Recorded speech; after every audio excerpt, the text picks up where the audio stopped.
Okay, so beginning our day, it's the 13th of December, and yesterday I just returned from my travels in Thailand and Bhutan, and it was a very good time, but I'm also very happy to be back. I absolutely love Thailand, and I have so many friends there, and very, very close friends who are very dear to me, and I did have about 7 requests to extend my stay in Thailand, but I decided to not extend my stay there just because, I was uprooted. Like, even though I love Thailand so much, this is my home currently, so it's always, home is where the heart is, so it's just, it's very nice to come back to the community, and it feels really nice, a lot of good energy here, and just the guests and the monastic community, and it's, and one of my reflections these days is actually, even though this is considered a strict training monastery and an important training monastery in the world in the Longpo Cha tradition, and Longpo Cha himself was a very strict monk and very uncompromising in many ways, that all that being said, it's okay to be lighthearted and joyful, and actually that's what all the strictness and all the training is pointing toward. It's not about being very heavy or having a critical eye on others. One of the teachings of Longpo Cha is that we don't use the Vinaya and the training to criticize others, but we just use it to train ourselves.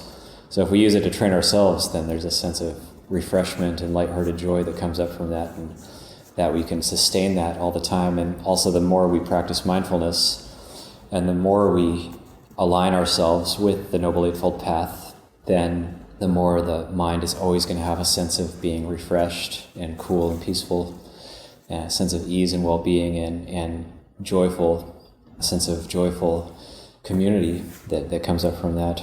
So I'll talk a little bit about my time in Bhutan a little bit later, but just as a summary, went with Kathy Cheney, who's been managing our annual Thanksgiving retreats for about 10 years now. About the last 10 years, she invited me to go to Bhutan with this group of 16 lay people.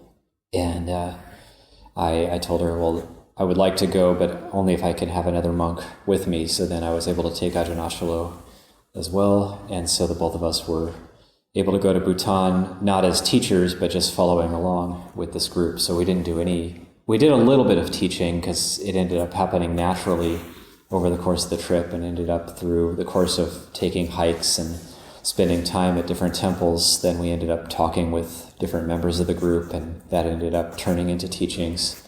But we were both able to set down our abbot's duties, which was very nice. And Bhutan is just an amazing place, and the way I've been kind of describing it to people is, if you could imagine, has everybody here been to Yosemite? Has anybody here not been to Yosemite before? But you know about Yosemite. So yeah, if you imagine Yosemite or the Sierra Nevadas, but you're being able to follow your wildest fantasies of building temples and stupas absolutely everywhere in them, that's Bhutan. So it's just totally amazing. And the final place we went is the famous monastery that was founded by Padmasambhava, who they refer to as Guru Rinpoche, and that's the Tiger's Nest, Parot Satsang. And it's built up on a cliff face, about probably on the top of a 2,000-foot sheer drop, and but then there's a steep hike that you go up, and you can visit this temple, and that was what we did on the last day. So it was really, genuinely, very, very powerful to go to this place, and it really did feel like a pilgrimage, and I got kind of a similar feeling as being in Bodh Gaya. So it's very powerful, very refreshing, great to be hiking with friends and going to see these ancient temples. And the people too, the Bhutanese people, I love going to a new Buddhist country to see how they relate to it, because I'm very familiar with Thailand, and Thailand is really great just because it's a Buddhist country, but also Bhutan is a Buddhist country, so the king is a very strong practitioner and very generous, and really helps do what he can to look after the religion. And that creates a certain energy whereby the people they have a lot of faith. They have a lot of faith in the Buddhist teachings. And so as you walk around and they see monks, they're very respectful and really happy to see us, even though we're Theravada monks and we're quite different in the way our precepts and practices are quite different from the Vajrayana, from the Tibetan and Bhutanese monks. But still, there's a really strong connection there. And people have their malas and they're doing their mantras, and there's elderly people who just circumambulate temples many hours a day and do their mantras, and they're very, very bright. And for me, it's quite inspiring to see an immediate connection, because a lot of people there are actually practicing. It's not just devotional, it's not just faith-based Buddhism, but they are actually practicing.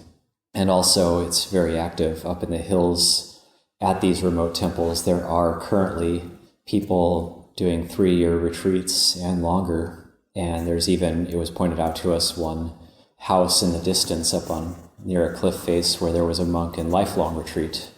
And you can really feel, if you walk by these places, you can just feel the metta blessings from these ardent practitioners who are devoting themselves completely to solitude and their samadhi practice. So it is different than how we practice. We don't do these intensive 3-year retreats. They're totally uncompromising. We try to be in semi-retreat all the time. But still, it is inspiring to see. And Ajahn and I we kept going to these places looking, oh yeah, this would be a nice view if we could do a 3-year retreat here. That would be nice. So, kind of wistfully thinking about that. But the practice we do here, it has a lot of benefits as well. So and there's always benefits and drawbacks to every way of practice. But it was a very good journey, very good to see. And I'll talk a bit more about it later, but I'm happy to be back. And one other thing about Bhutan to pass on is that the country, it's the first country I've seen where the populace doesn't kill. So they actually don't kill animals. The populace itself is at least almost 100% keeping the precept of not killing. And that is very unique in the world. I'm sure there would probably be people who hunt, maybe a few people who hunt, maybe a few people in the south on the border of India, but any meat you see in Bhutan is imported. It's not killed in the country. And I think that adds to the sense of peace and well-being that we experienced there. Yeah, very, very unique. I'll leave that for reflection this morning.